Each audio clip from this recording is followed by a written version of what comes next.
Welcome back to the ZERT Coffee and Chaos podcast, the show where we talk about anything and everything relating to what it means to be a survivalist and a prepared individual in today's society. I'm your host, Chris Bartagone, ZP002. Back with me on the show today, Paul Taylor, Mr. X. Paul, welcome back to the show. Man, it has been a while. Thanks for having me. It has been a while. Busy, or I've been busy, or we've both been busy. They've got new technology on this thing. We've got a new Death Blossom party shirt in, and I hope that you. I know that's the Genesis Resurgence, old school right there. But I hope you are going to be rocking yours, and so we can look like a bowling team again in Oklahoma in a couple of weeks. I thought we weren't supposed to talk about that in case this airs after Oklahoma. Well, you know what? And listen, if this aired afterwards, I hope you wore this dang shirt and we looked good together. I did. We looked fantastic together. Perfect. Well, not as a couple, as a no, not as that. Not as that. No, not anything like Listen, that. all I know is you are becoming quite the chef apparently over there and making some great breakfast meals, and I'm kind of jealous. Yeah, unfortunately, the military did not teach me how to cook. I had no idea how to cook for the longest time. And never learned, just because you're always going out to eat. You know, I built a house in North Carolina, and honestly, nice. I don't even know why I put a kitchen in it. I think it was for resale value, because all I needed was a microwave. I hate to talk about the economy, but with the economy the way it is, and I'm like, man, it's a lot cheaper to cook. And believe me, I have failed plenty of times. But part of that failure, you learn stuff, and I got certain meals that I'm getting really good at. And as you know, I post them just to make everybody jealous. And oh yeah, I hear you. You know, it is definitely more economical and I guess more efficient to cook at home. And I enjoy cooking. I used to have like probably a cycle of maybe 5 or 7 meals that I would do on the regular. They were mostly chicken.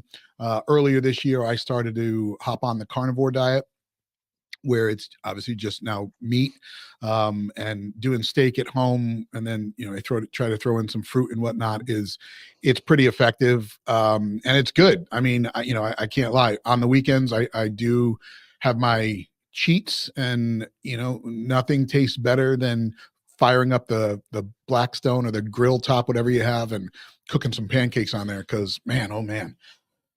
Well, I noticed it's not just cheaper, but I think I eat a lot healthier. Yeah. And, at the beginning of the week, I go to the store, get a bunch of vegetables. I chop them all up. I add the same vegetables to almost every meal. I'm a fan. And, it's healthier, it's cheaper. And the crazy thing is, the more you do it, the more you kind of establish a routine. Oh, yeah. It's it's good word. It's good word. Good word. Second to last, I'm going to use that word today. Yeah. So it's funny you mentioned that.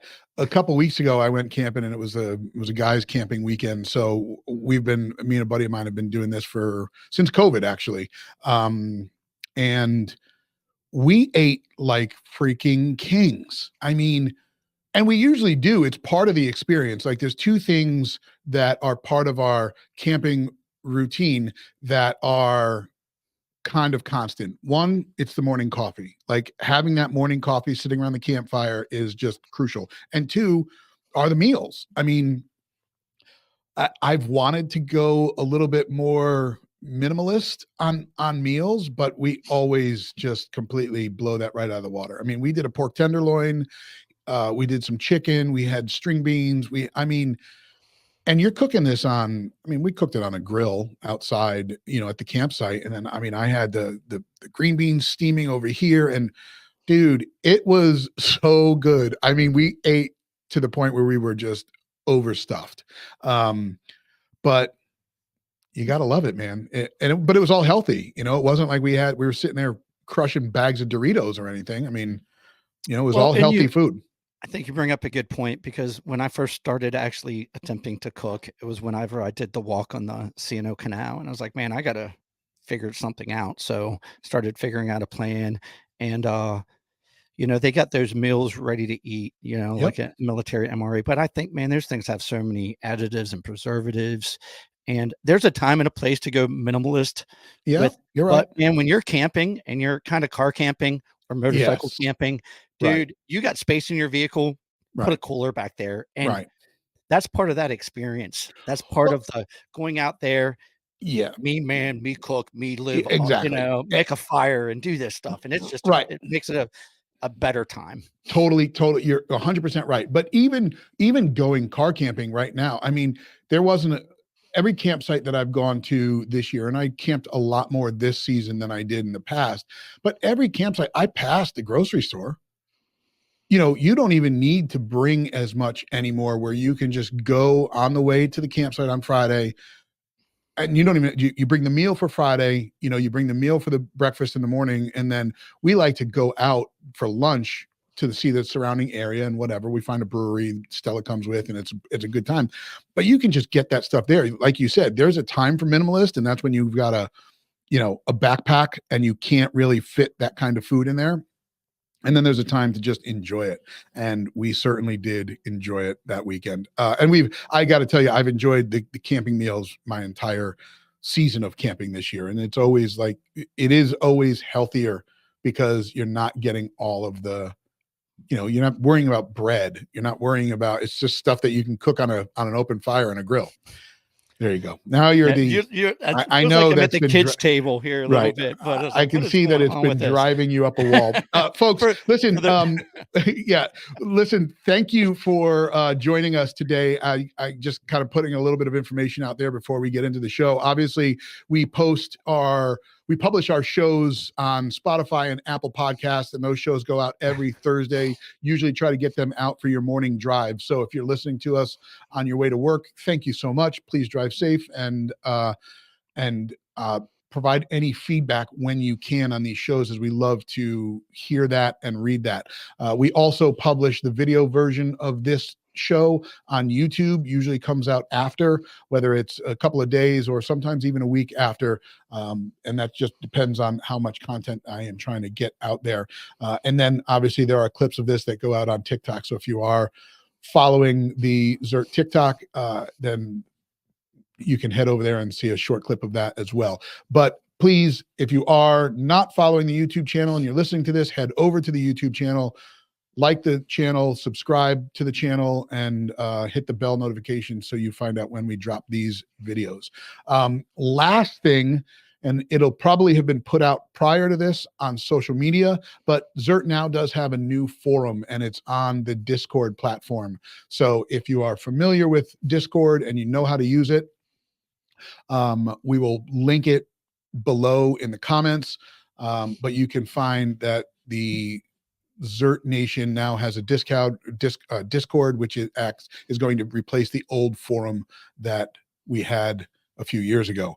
It's just another way to communicate, and it is a little bit more freedom-based, I guess, if you will. So that is it for administration stuff. So, Paul, how are you, man? I know you had a busy weekend. I did. The weather, I don't know when this is going to be posted, but man, the weather this week is phenomenal. I shouldn't be inside right now posting a video with you, but right after this, going to probably ride the bike again. Just got it back, and there's a lot of stuff. I got yard work to do. Yeah. I got a range to set up for. I got 4 days of training this weekend, Friday, Saturday, Sunday, Monday. So it's going to be a good weekend of going out there and shooting guns and working with other people shooting guns. We do get a little. We head out to somewhere. Yes. Unless it already happened. Yes. Unless it's already happened. Then we're talking about the past. An amazing time. Yeah, we do have a couple of days of gorgeous weather up here. I know that it drops a little bit over the weekend in the mornings, but you get some good afternoon days. But yeah, I think yesterday, at the time of this recording, the day prior to this, it was 79 degrees. I think it's supposed to get up to 80s today, which is crazy. It's insane. So, but I was starting to get outside, acclimatize to the colder weather, and all of a sudden this hits, and I'm not complaining. No. But it's been pretty nice. So one of the things that you said, I think the last time we talked, you were telling me about one of your classes. Or was it your class, or was it before a class where you had a pistol that you were about to use? Yeah. And you had an issue.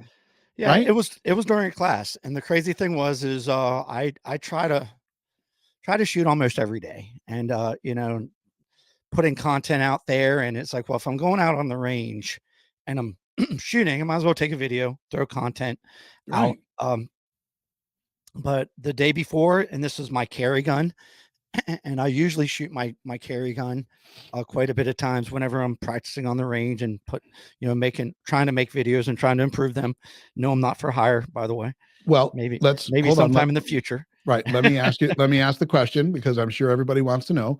What is a uh, former Green Beret Special Forces person, gentleman, carrying on the daily?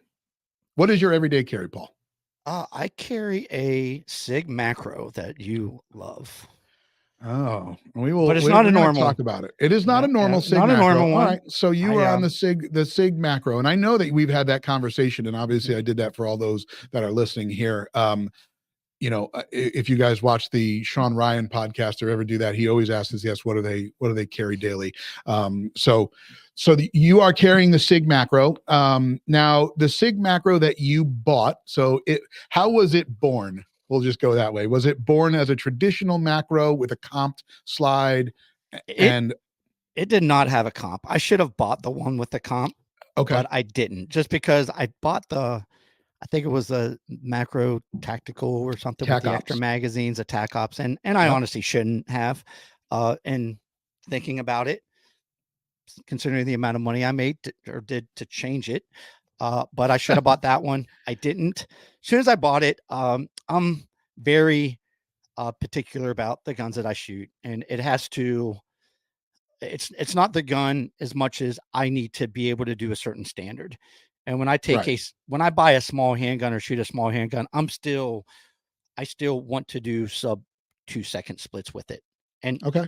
hit a pretty good size shot group. I know what my standard was, and I couldn't do that with the SIG Macro that I bought, just because it had, no matter how much I gripped this thing and cammed it and perfected my grip, man, that thing just had too much muzzle flip.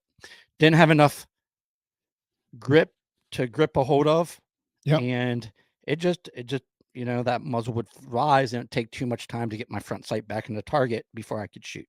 So Right. I switched some stuff out. Okay. Put a Sharps Brothers lower and frame on it. The Sharps Brother, the grip, it's got grip panels actually made a little bit wider. And then when I put the new slide on it, it was a slide for the barrel that was basically ported. So then I had to buy another barrel that was ported for that. So I basically have two SIGs now. Well, And that's the way it works. and once I started shooting it and getting used to it and love the grip angle, the the sights are presented every time I bring the handgun up to my point of aim. Natural point of aim is really good, and I started shooting that thing. And even with the stock trigger, which has been changed out because I can't leave anything alone, Right. the stock Yep. trigger, I was doing 0.2 second splits on target, plate racks, the whole 9 yards, and yeah, I was pretty happy with it. Well, and Until an event happened. until an event happened. So we'll get into this. I mean, listen, at the end of the day, I've put out some information about my SIG macro that I was carrying every day, and I also had an event happen. I haven't gone into too much detail on it, and I was going to do a video on it, but we'll get into it a little bit on this podcast. So if you guys are interested in hearing more about it, there will be a video on YouTube talking about my situation and why I'm no longer carrying the macro. So what happened in your situation? And I guess what led you to identify it as a problem, right? Like mine happened on a range during class, which again, we'll come back to that, but I think you have a different process when it comes to everyday carry. And some people may listen to what you're about to say and be like, holy crap, that is super detailed. But I think it's pretty important. And we all may have it, but I think you do it to the 10th level. So how did you identify your situation? I don't think I do anything to the 10th level. It's my pattern. It's my Right. routine, so to Okay. speak. And it's just something that I've used to. It's something I did in the military and it just carried on. When I wake up every morning, you know, we all put our pants on the same way. We get up, we brush our teeth, we use the bathroom. And part of that procedure, that routine that I do is, before I put my handgun on, I do the same thing almost every morning. And I will basically, going through start to finish, I dry fire. And I talk to a lot of people and they say that they dry fire at night. And with me, well, if I dry fire at night before I go to bed, I don't want to say it's not doing any good because you're still getting dry fire practice. But when I dry fire in the morning, it's fresh in my head. It's the very last thing I do before I stick that handgun in my holster. And I confirm a lot of stuff whenever I do that. Of course, before I dry fire, when I go to bed, my handgun is next to me in my holster. And I pull it out of the holster. I unload it, verify the fact that it is unloaded. Then I put it back in the holster and then proceed to carry it. Currently, it's appendix carry. And I go through a series of dry fire drills. And those dry fire drills are just typical ready ups.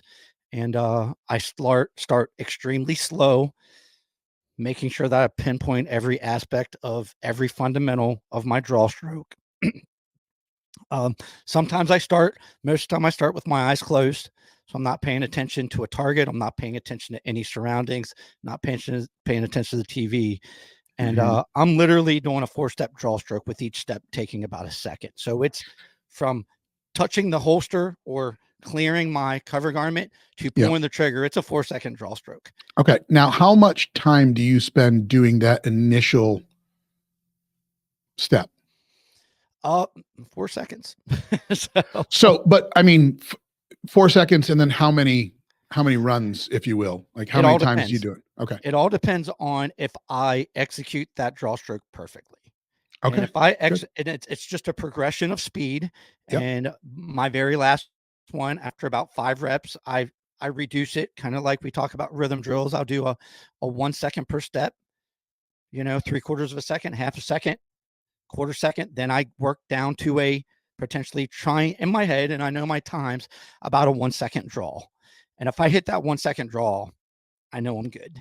It's like, okay. Now, do you use a timer, a shot timer for this, or no? This is just okay. I don't, because then I have to always reset my shot timer, the pars, the this and that. I know my splits in my head just because I've been working on splits so much. Right. And then after my final draw where I'm happy, I put that loaded magazine in my pocket because that's usually where I'm carrying it. I'll do a magazine change, to replicate. And as soon as I hit that, I send my slide forward. Press checks are free. Do a press check real quick. Make sure that gun is loaded. Stick it in my pants, and I'm ready for the day. And that's part of that routine that verifies the fact that now my draw is fresh in my head. I did 5 or so many reps. I feel comfortable. I verified the fact that there's a round in the chamber. Every time I draw that handgun and go to full extension, I press the trigger to verify the fact that my gun is functioning, which is kind of crazy that I'm talking about this right now. And when I carry that gun, everything worked. Everything was great. I carried it for the whole day. No issues till the next day. Okay. So just to summarize, you get up, you download the firearm, you put it in the holster, in the pants, you do a draw stroke, or you do a ready up drill. If all is good, the magazine goes into the pocket, you load the firearm, charge the firearm. Practicing my reloading procedure and my workspace and all that shenanigans. Now, and then the loaded firearm goes back into the holster. And then do you do any more ready ups with the loaded firearm, or you're done at that point? Every time I do a ready up, it finishes with pulling the trigger. So is once I load the gun, that is it. That is it. It's over. It's done. Pretty much happy with my And so in the ready up drill, before you load, you've pressed the trigger's operating, all is good in the world. All is good in the world. I am ready to defend myself, others, the nation, you know, Good. against Okay. all Now, enemies, foreign and domestic. obviously, the only variable here is what happens when you pull that trigger and the gun goes boom. And that's going to lead into a little bit of what my situation was. And then I know that it relates to your situation, but I don't do that in the morning, but I do a lot of dry fire practice in the evening. In the morning, obviously, I make sure we do a press check, all is good, everything goes back in. I may do a clear the cover garment and draw once and then goes back. All of that is slow, but I do all of my dry fire practicing at night. I'll bring a magazine, I'll sit there while I'm watching whatever, I Love Lucy, you name it. We're just doing magazine changes, loading, dropping the slide, pressing the trigger, not not to where we break the trigger, but I press it and get to that kind of hit the wall, release, move to another spot on the wall. You and I talked about that, like find a couple different spots. And then obviously, you kind of understand your trigger. All of that worked. All of that worked fine until it didn't. But we'll get into that in a minute here. So what happened next? So the very next day I taught a class. It was a private class for a couple. And I get the handgun out and we're talking. And every time I teach a class, I usually have 2 to 3 handguns. And I try to basically be whatever my students are bringing. I try to emulate that with the size of my handgun, whether it's got a red dot or iron sights, so on and so on. So they had 2 concealed carry handguns. And I wasn't using the concealed carry. So usually I do a classroom portion and I had my Dan Wesson in there and I gave a couple little demonstrations in there. And then as soon as we went out to the range, I had my my SIG Macro. So the first drill, I demonstrate everything and I go to load the handgun and I load it and I pull the slide back chamber around and go to fire it and it doesn't go off. Thinking like primer strike something, I don't know, but the trigger just felt kind of funny.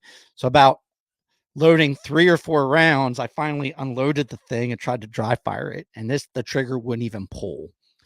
And I'm thinking, I carried this gun yesterday. When did this happen? Like, did this happen on my very last?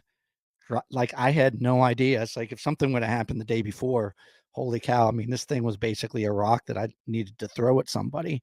Yeah. But I had another gun there, got it out and shot the entire course. It was kind of embarrassing to, professional instructor, guns don't work, but it worked the day prior. Right. So I think this was a Saturday. My local gunsmith is closed on Sunday, took it to the shop on Monday, and one of the pins had worked its way out and it was blocking the trigger from breaking. And it was an easy fix for him. Unfortunately, with me, I'm a Glock guy, not a SIG guy. I can pretty much troubleshoot a Glock.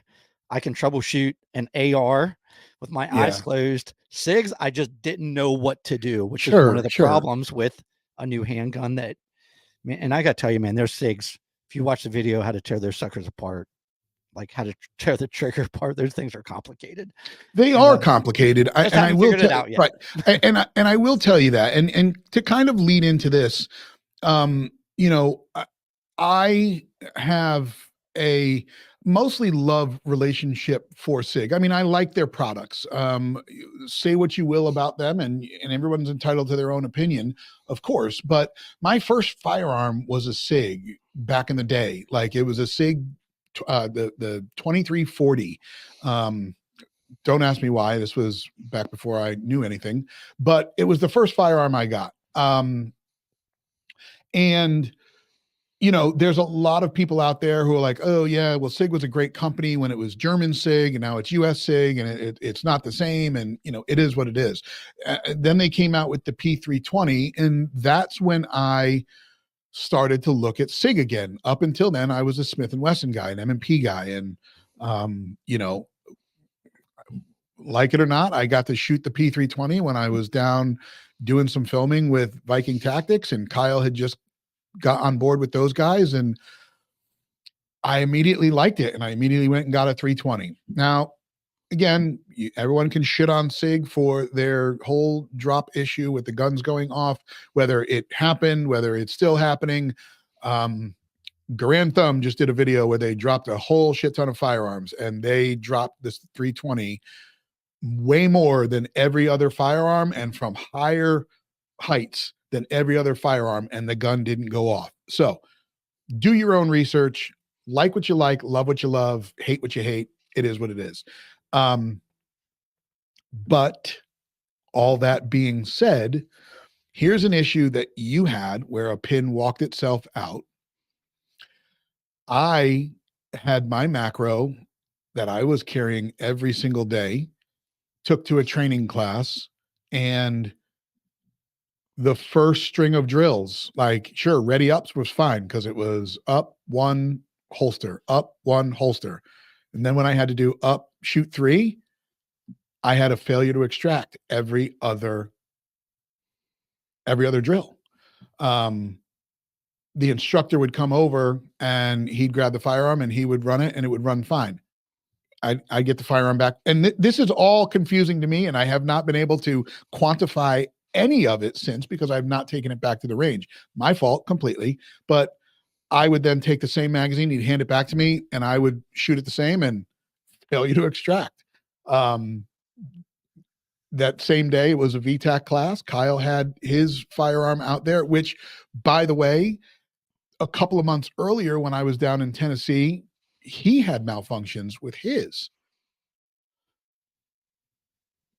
Now, somebody out there can say, well, oh, it was the ammo that we were using, and we were using Winchester white box ammo.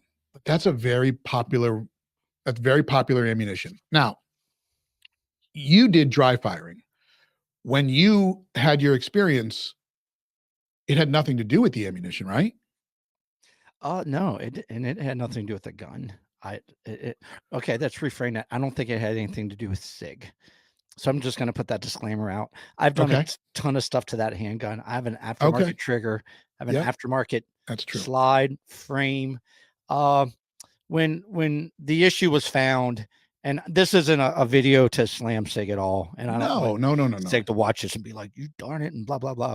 But I modify most of the times, like I run Glocks and P80 Glocks, and I run them in matches. And most of the time I have an issue with the gun, it's because of something I did to the gun. And if I just kept guns stock, I don't think I would have as many issues as I have. Listen, you're right. But in today's day and age, with the firearms that are out there and people's need to modify them to make them more their own, it can't be. Now, could the argument be made to, well, just take it to a professional gunsmith so they can do it so the issue doesn't happen? Sure. With a Glock, you've got, it's not that complicated. I've replaced triggers in my Glock. I'm not a Glock gunsmith, but I've replaced triggers in my Glock, and they are fine. The only thing I forgot to do once was lock tight the front sight, and I lost that in a class. But shooting a red dot, you always expect the red dot to fail, and you got backup irons. So this one was a backup red dot. So where I'm going with this is so in your situation, it wasn't a SIG problem. But it was still a problem. But it was still a problem because, like you said, that is your everyday carry firearm. You pull that thing out and you need to use it, and you pull the trigger and it goes click or it doesn't move at all instead of going bang. It's a bad day. And what are the chances that the last time I shot that the day before, it went bang, and it didn't not go bang sometime in that, that short time the day before? But the thing is there's always, these things are mechanical.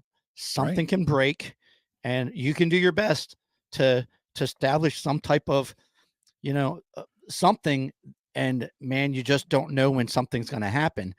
But I would like to, you can kind of mitigate and kind of minimize those chances by going to classes. You found out something in that class that you did not want to find out if your life was on the line, which to me is the benefit Yeah, of and just to kind of piggyback on what you just said, it doesn't only have to be a class. While you could have, I could have identified that problem going to a flat range, going to a local range. I guess the message there is you can do so much with dry firing, but there's one big giant variable that you can't do while dry firing, and that's how the firearm operates with live ammunition. You've got to do that at some kind of range, and obviously, and that's an obvious point. So whether it's a class, so you're right, Paul. Whether it's a class or just going to the range, make sure you're shaking your gear out. We've talked about shaking your gear out numerous times. So I guess my question to you then is, you've got a very regimented routine when it comes to your daily carry and your daily carry pistol, which you did the day before and you didn't identify that. So do you think that was a flaw in your routine, or just obviously something unique in this situation? I don't think I don't think it's a flaw in my routine. I don't know. Maybe dry firing that much might have worked the pin out. I Okay. have no idea. Jeez. Yeah. I'm a fan of dry firing, so that's not going to change. Right. Right. So for the chances of that happening, I don't know if it might have shot the day before. It might have. I might have walked the pin out whenever I unloaded it. There's Right. no way of telling, but I'm not going to set myself up for failure and No. say, oh, well, I need to dry fire less, because that's the first time something like this has happened. It was just a wake up call for me. Right. And to me, it verified the fact that everything that I'm doing is correct, because even though I am dry firing every morning, I am shooting that gun a lot. I'm just not dry firing. I know guys that all they do is dry fire. And, when you ask them, when was the last time one of my best students that I have here took a class a couple weeks ago, and he's like, man, I probably haven't dry fired in 3 months. And he was rusty, and it showed. Yeah. And usually we're competing each other on drills, and I don't want to say I smoked him, but he wasn't a problem all day, especially if he was listening. But he knows now he's got to train. But it's one of those things where, well, I hope and he's we all listening. do. But you said it, and I really liked what you said a couple minutes ago. You said that you went to the range, you went to the flat range, and you shot your handgun, but it was one round at a time. And part of going to these classes and going out there is doing stuff that you're unfamiliar with and doing that gear shakeout, whether it's your kit or your firearm. And I'm not talking about taking that gun and throwing it in the mud and stepping on it a few times, but get outside your norm. Right. Get outside of what you normally do and fire it faster, put more rounds through it. Do whatever you need to do to kind of, these classes are to put not only yourself through the paces, but your gear and your equipment, and your firearm through the paces too. Yeah, for sure. So, I was talking to somebody this morning about the daily routine, because they asked what we were doing our show on today, and I kind of went down the rabbit hole, and this person is not carrying a firearm yet, has not really gone down that rabbit hole, but does carry a knife every day, and they go on walks, and that's good that they walk. I'm sorry. Why? No, you're like, they walk. I mean, for exercise, like they walk for exercise. And I mean, 3 miles, a day, early in the morning. And she started carrying a pocket knife. And she was telling me that, sometimes I forget it. Sometimes I put it here and then I put it there. I'm like, well, listen, you've got to start understanding that you need to have a routine when you start your day. And mine starts with the way that I load my pockets every day. So my everyday carry setup goes in 2 items go in my left pocket, 2 items go in my right pocket, my pistol goes in the middle, I have a pad that goes in my back pocket, and now I'm good to go. Obviously the same needs to be said however you do it, but I also said you've got to take that now a step further, and okay, can you get that knife out of your pocket do you know how to access the button to, get the blade out, or to get the blade out with your right hand? Can you do it with your left hand? Can you access it? And that should be part of your daily process before you're going for a walk. Like, can you get it? Like, okay, sure, you've got it in your right pocket down by your thigh. Okay, well, what if you're using your right hand arm to push somebody back? Can you reach it with your left? So this doesn't just relate to firearms. And then to take that a step further, there is a safety or a lock on it. So if you've got that lock on and you're going to hit the button to get it out, like, you're not getting that knife out. So that kind of meshes with you pulling the trigger and it doesn't move, right? Like, you need that to operate flawlessly at the time when you need it the most. So getting that mindset, and that's when I said, you've got to change your mindset. It starts with your mindset. And that's a really good point. I carry the same brand. I have probably 7 of the same knife, not the same knife, but the same brand. And the reason why I carry the same brand, I'm not going to plug the name just because it's not what knife is it, Paul? I want to know. I carry Kershaw's. Oh, I love Kershaw, dude. It's nice. A sharp blade. And the thing is they all open the same way. And sometimes when I get one in, the little clip on my pocket is the wrong way. So I have to put it and when I pull this thing out of my pocket, it's not an automatic, so it doesn't automatically open, but my fingers are in a position that as soon as it comes out of my pocket, I'm opening it. Yep. So to me, it's one less thing I have to worry about. Perfect. And it's just part of that. The cool thing with a pocket knife is anytime I need to open something, I'm basically dry firing it. Exactly. If I get a box in the mail, I am practicing open this thing to defend myself against that box. Exactly. And then, that box, you never know. But you don't know what's inside of it. But what's in the box? You practice those fundamentals to get that blade open. And I went through a security guard course a couple years ago, and the instructor asked who all had knives, and we all raised our hands. And he had an automatic knife that as soon as it came out of the pocket, there's a little grip thing and it opened up right away. Yep. Well, the whole class competed on who could get their pocket knives open the fastest. And it came down to, I beat everybody in the class just because I'm naturally, and it came down to him and me, and they couldn't figure out who was opening it faster. And I was doing it manually and his automatically came out. It all came down to who could get to their knife faster, because we had to go from the hands relaxed to the surrender. I think he did end up beating me because it was not automatic, but I was pretty competitive. That's just say. But I mean, the whole point about that is it comes with reps, and you don't need to. Here's the great thing about that, folks, is you don't need to go sign up for a class to understand how to deploy your daily carry items where you can use them. Like, taking your knife out and cutting open a box is the same as taking your knife out and using it to defend yourself. But you've got to have a process in place, and that's part of, and what that does in that process, it helps identify issues. Like, we all carry pocket knives, right? They're in our pocket. What else do you gather? Like, there's dirt, there's lint. I mean, not so much dirt, but lint that gathers in there. Have you ever looked at your daily pocket knife after a month of and it's just loaded with all of that schmush in there, that lint and whatnot? You got to clean that stuff just like you've got to clean the firearm. Is it as crucial? Probably not. Those of you that are carrying fixed blades on your belt, like warriors, I mean, that's another way. And I mean, I'm not saying that I don't carry a fixed blade during the winter when you can get away with a little bit more clothing. I do love my fixed blade knife.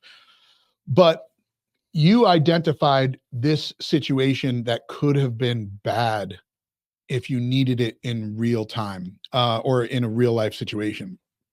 My situation, obviously, I identified it with this brand of ammunition. Now, you didn't try different ammunition during this. You identified what your problem was, and that was done. I still do not know what my issue is with this firearm, which is why I have not gone back to carrying it. Trust me, I want nothing more than to carry my SIG Macro again, because it's an awesome gun. It's a comfortable gun. You can't beat it when it comes to capacity, concealment, all of it. But I will not put that gun back in a holster and carry it in my pants until I take it to the range and burn down the rest of that Winchester white box ammo that I have, another 500 rounds of different manufacturers full metal jacket ammo, and then I cannot possibly think that it's okay to carry unless I run at least 50 rounds of self-defense or jacketed hollow point ammunition through it.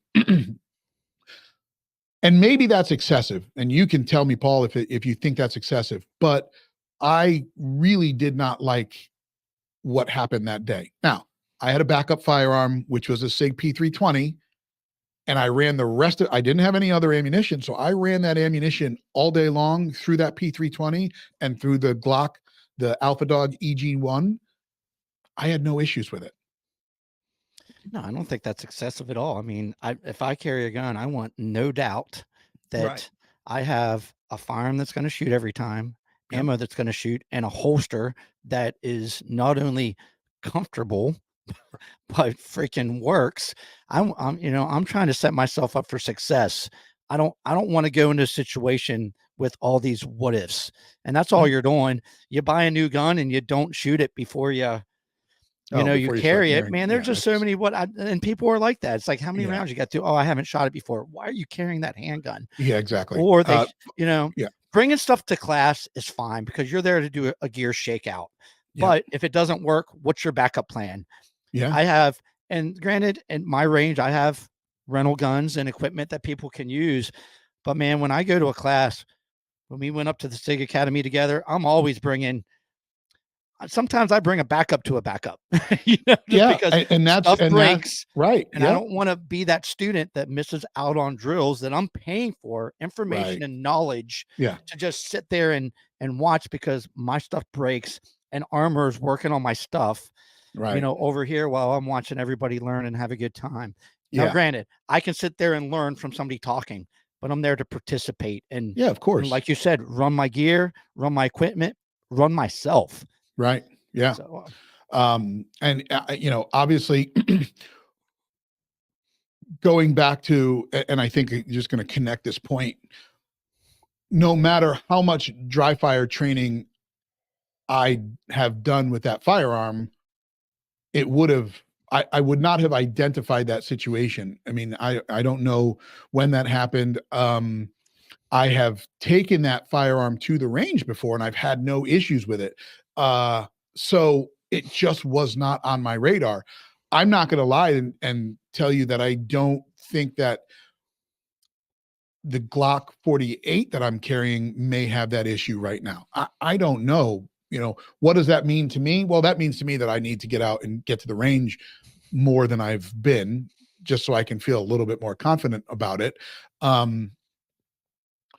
We all carry firearms, or any of us that carry firearms, we do that with the trust in the mechanical piece of equipment and its functionality, right?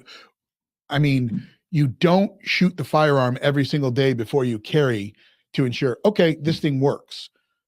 I mean, you can't do that. I mean, I guess if you have a range, you could. Yeah, you can. But I'm not going to do that, but I could. Well, right. But in order for that statement to be 100% valid, you'd have to take whatever your defense ammo is, right? You'd have to put a box through it and then another box through it, and then make sure you have a box from the same lot. And then you could feel confident carrying that firearm with that ammunition all day. Listen, we can go down a rabbit hole with it, and it doesn't make. And I'm not going to do that to my neighbors. There's no way I would do that to my neighbors. Exactly. But the thing is, and like you're talking, you don't know if that last round that you just put in, that you just shot, broke your gun. You just don't. We can go through all. We can. When you're going on a road trip across the country, we should all, the very first thing you should do, or one of the things you should do, is make sure that you do maintenance on your car, do an oil change, do this, do that, set yourself up for success. And that's all we're talking about here, is setting ourselves up for success. But you don't know if there's another issue that you didn't see with your vehicle. When I moved out to Vegas, I did all that stuff in my truck in Oklahoma before I knew Oklahoma ZERT, before I, was a member. My truck broke down. Thank goodness it was right beside a garage. They squared me away in the middle of the night. But but the whole point is, we can try to set ourselves up for success as much as possible. But man, there's variables. Something. Yeah, there's variables. Something might still happen, but you got to be ready, have a pace plan, set yourself up. And we talk about that all the time. And that's what we're saying. Like the amount of preparation that you do, and no matter how dedicated you are to your daily routine, there are going to be variables. All you can do is try and remove as many of them as possible, right? So if you not getting a good purchase on your daily carry and clearing your cover garment is an issue, you can handle that. You can work through that with your daily process, your routine, whether you're dry firing at night, whether you're doing it in the morning before you are heading out for your day. You can control those things. There are going to be things that you can't control, but you should have experienced some form of training that deals with malfunction clearing, malfunction handling, what you're going to do in that situation. And that's, you will fall back into that level of training, that last level of training. Or, I always screw up the saying that you and Jamie talk about all the time with, you don't rise this, you fall to that, and who knows? You never rise to the occasion. Yeah. So, you will work through that piece of it. But being able to remove a bunch of those hurdles going into it is, I think, a crucial thing. And I know that you do that daily. So I like that, that you've done that. I want to, with this, I want to take this firearm, this macro, back to the range and get it back in my daily carry rotation, if you will. Not that I rotate a lot with firearms, but it does make sense to have a backup in case your gun goes down. So, well, I have a rotation also, and during the winter, I carry a Glock 19. It's P80, because I shoot it really well, shoot fast. Yeah. Whenever I'm wearing a larger jacket, it's easier to conceal it. Other than it's too big for me to appendix carry, and even though it's only slightly bigger, it's not really that much bigger than the macro. The corners just are a lot more square. Well, yeah, that macro is just nice and curvy, and it just seems like it fits, well, listen, carry a little bit better. I mean, I was talking to somebody this morning who said that 0.6 of an inch makes all the difference when it comes to appendix carrying. Between it makes all the difference when it comes to a lot of stuff. 43X and the 48. So I mean, there's a bunch of different things out there. But no, I understand what you're saying. I don't think, honestly, man, I'm shooting this macro so much, and it's good to have a backup just in case I have an issue. But I'm probably going to carry that macro so many rounds through it, and it's such a and it's going to be, whether I carry outside the waistband with a cover garment on, a jacket, the curves, it's still, I've got the holsters for it, which is why I want to get back to the range and put, I've got two macros. I have one set up with sharps lower as well. Now that one, I do have the comped slide on it, but I did recently replace that for the full slide with the longer barrel. Now, this was my other issue going back to the macro, and I believe I sent you a picture of it.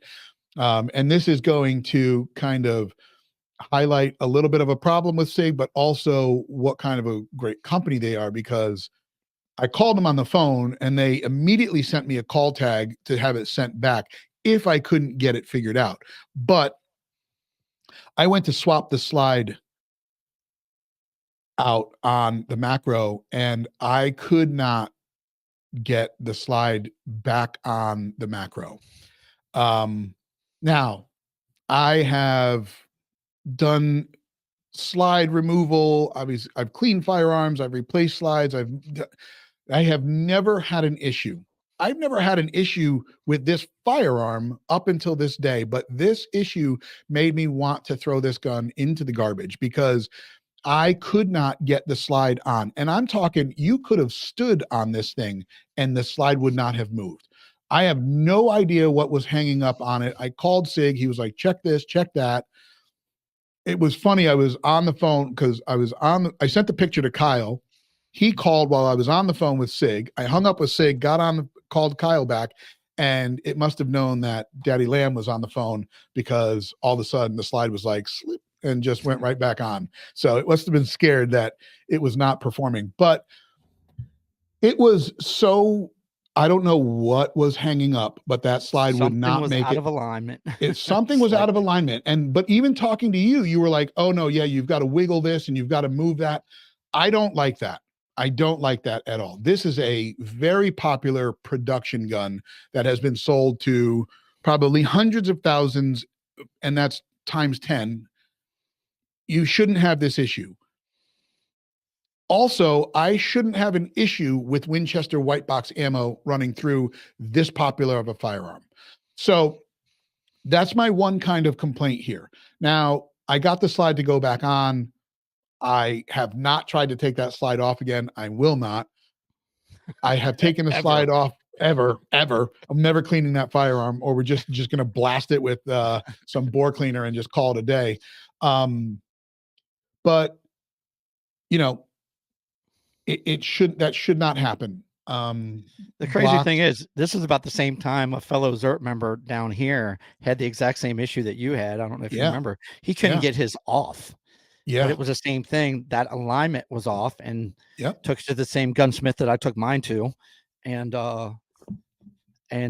within 15 seconds, he had it off. He's like, oh yeah, this needs to be aligned. I was like you said, it's like aligned to like the perfect degree. And why does that? And the one thing about the Glock is like, dude, it's easy. Yeah. It's simple. And that's why there's a lot of people that are still fans of Glocks.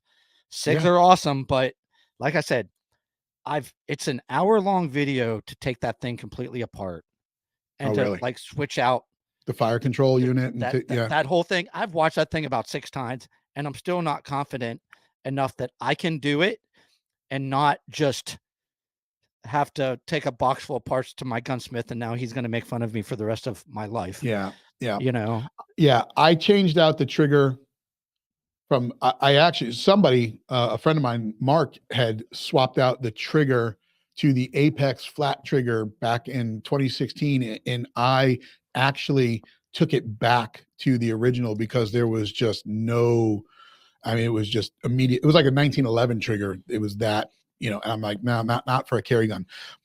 You shouldn't have to deal with that much stress breaking down a firearm. I think a lot of it's self-inflicted. Well, it could be. It could be. I mean, but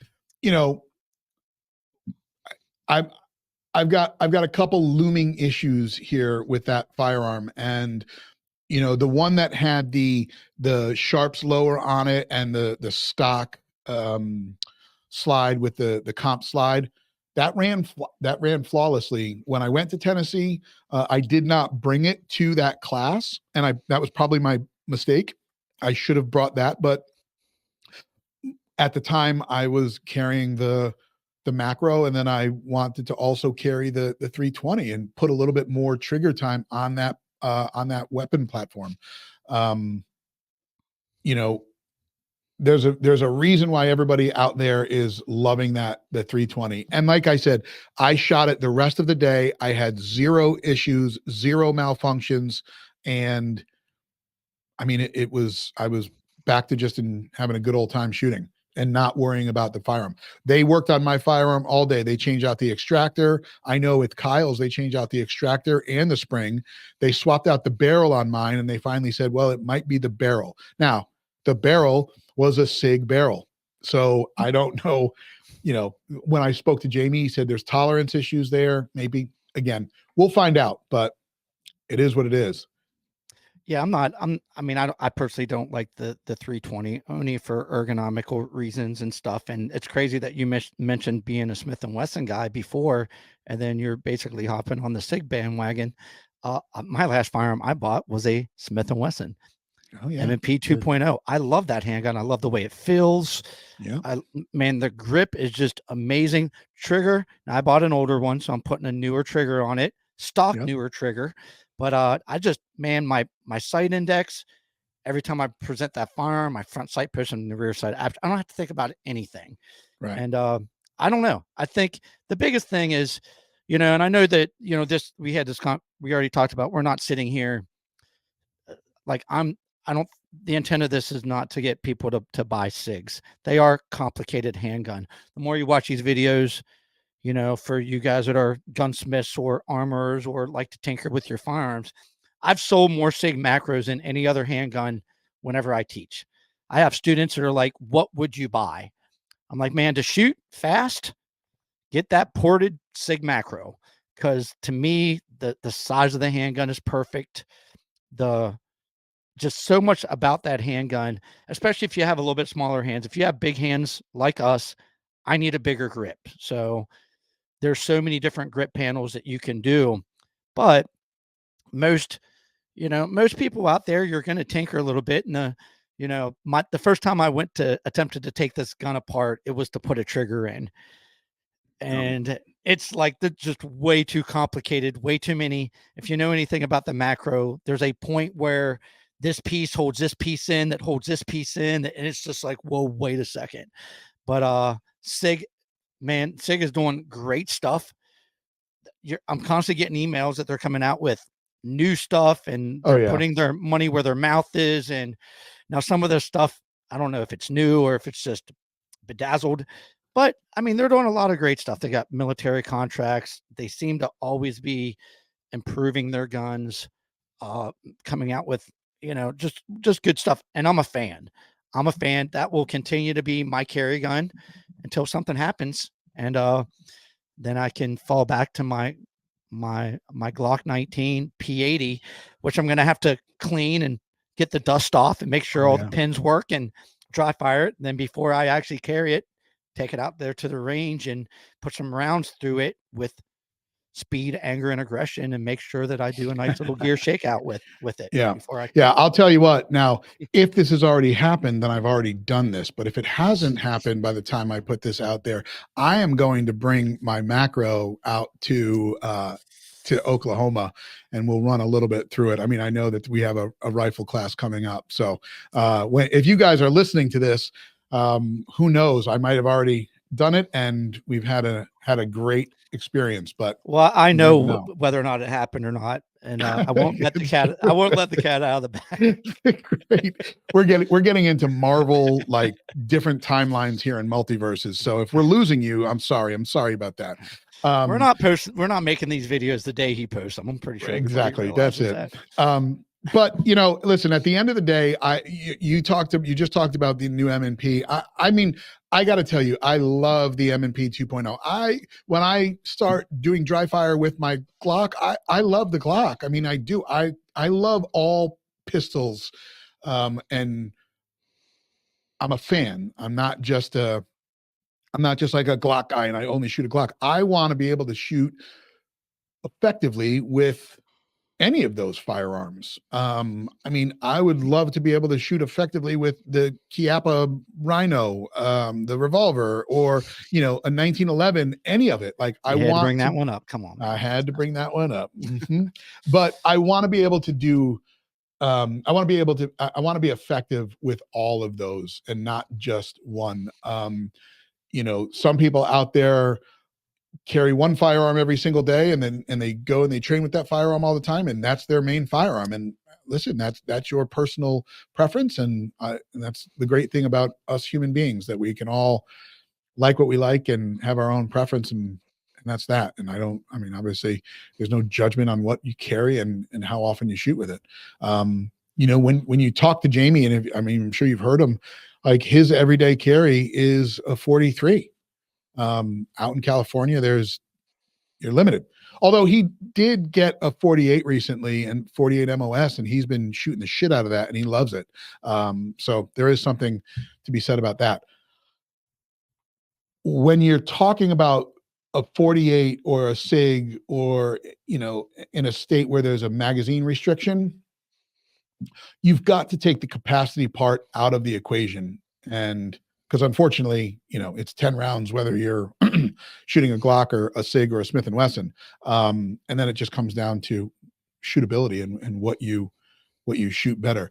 I just said I'm a Smith & Wesson guy, or at heart. I love the M&P 2.0, and I want to love the Shield and the Shield Plus, but I have a hard time with it, because there's, it's very limited, and it's a very short barrel. You just do not have a lot of real estate to kind of grip that firearm. So it becomes a very snappy firearm. And I think the cool thing about today is, man, there's so many good choices out there. And you got all these firearms companies that they're, when they compete against each other, trying to make products better, trying to, increase magazine capacity or have certain features, the person that wins is the consumer. And most of the time there's going to be something out. There's not the perfect firearm for everybody for everything. Correct. And that's why I have multiple guns. My home defense gun should not be my carry gun. Now there's a gun that fits. If you only purchase one gun, there's a gun out there that probably, and back in the day, that used to be the Glock 19 is that happy median. Well, now you got all these companies competing with that handgun. And because of that, there's better stuff coming out there. They're making them better, better warranties. I mean, Taurus has got a good name behind them. Now they're making good stuff for that price range or for that market. And we win. And but the biggest thing to know, and one of the biggest things, I'm the same as you. Back in the day, all I owned was Glocks. That was it. And then whenever I got my first 1911, man, that was a hard transition from a 1911 to a Glock, because that grip angle was so different. Yeah. And in order for me to make my Glocks work, I had to switch them all to P80s because the grip angle.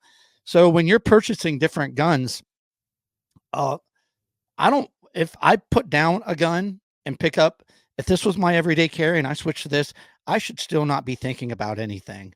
No. Like when I draw that, my sight radius, I should have the same natural point of aim. I shouldn't have to move that angle. Everything should be to the point where the only thing that I'm thinking about is what is in that bad guy's hands, and am I still in fear of my life? And if you're doing any type of thinking process, that should kind of determine where you're going with the gear that you purchased, the firearms, and the amount of training and education and practice you're doing. If you're thinking about any of this stuff, man, you need to go out there and change up your routine and put more time in it. So you're setting yourself up for success.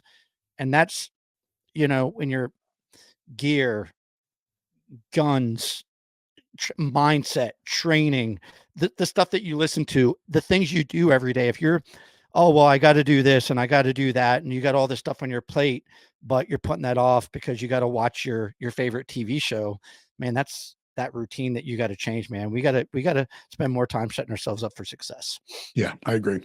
All right, folks. Well, listen, I always end these thanking you guys, because without you, this show is just Paul and I talking, and while that's fun, it's not as fun as it is when we get to talk to you guys and we get to get feedback from you. So thank you so much for spending some of your time listening to this show and supporting the channel. And until next time, you guys stay safe out there. Paul? Yeah, man, I just 2 minutes ago or 30 seconds ago, I just gave my final little speech thing. So well, got nothing else to say. All right. Yeah, guys, thanks for having me. And thank you for having me. Chris. Awesome. Again, I All right. missed you, man. Miss you too, buddy. Okay, guys, you stay safe. We'll talk to you soon. ZP002 out. XP 0311 Delta out.